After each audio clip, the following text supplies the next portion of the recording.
The first shot was never heard. It was only felt, a sudden silence slicing through the chaos as a searchlight shattered into darkness and the entire compound blinked in confusion. High above the enemy camp, hidden beneath a torn camouflage net soaked in cold rain, she slowed her breathing and watched the panic unfold through the scope. One small movement of her finger had shifted the balance between life and death for 12 hostages bound inside a concrete warehouse below. They never saw her. They never even knew she was there. If you believe in kindness, second chances, and the quiet heroes who risk everything without recognition, take a moment right now to like this video, comment where you're watching from, share it with someone who believes in courage, and subscribe to the channel, Bright Heart. Your support keeps stories like this alive. Her name was Captain Alina Reyes, 32 years old, lean and steady, with dark hair braided tightly against her neck and eyes that had learned to measure distance like other people measured time. She had grown up in a small desert town where silence meant survival. Her father had taught her how to track wind by watching dust dance across the road. Her mother had taught her how to forgive, even when the world felt cruel. Those two lessons shaped her more than any military academy ever could. Tonight, she lay alone on a rocky ridge 2 kilometers from the hostile encampment.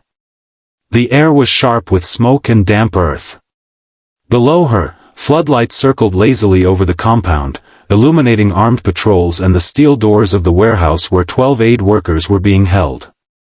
The mission brief had been simple in words and impossible in execution: neutralize external threats, create an escape corridor, and signal the rescue team at precisely the right moment.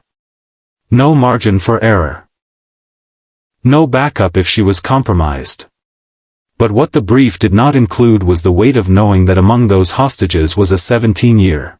The guard by the warehouse slumped silently before his cigarette even reached his lips. The second shot followed seconds later, precise and clean. From her vantage point, it looked almost gentle, as if the night itself had swallowed them. Radios crackled in confusion below, but without lights and without clear direction, the patrols scattered instead of converging. Chaos, when guided carefully, could be more powerful than brute force. Still, the hardest part had not yet begun. Inside the warehouse, the hostages were bound in rows. Through a narrow broken window high on the wall, Alina could see faint movement. She imagined the fear in that room, the stale air, the uncertainty, the silent prayers whispered in different languages. She had been trained to detach, to see objectives instead of faces. But tonight, detachment felt like betrayal. She had volunteered for this mission not because she was the best sniper in her unit, though she was, but because she understood what it meant to feel invisible and powerless.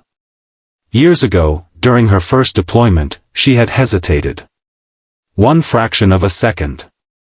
One moment of doubt. The cost of that hesitation had been a fellow soldier's life. The memory haunted her not as a scream, but as a look, the stunned expression of someone who had trusted her to act. Since then, she had trained her mind to be sharper than regret.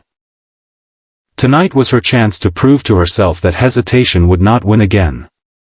A truck engine roared to life inside the compound. Reinforcements were being called from a nearby outpost. Time was collapsing.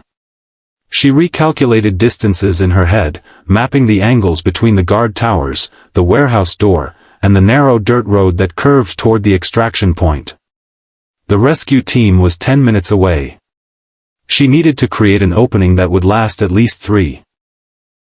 Another shot cracked through the dark, this time targeting the generator near the east wall. Sparks erupted, and half the compound plunged.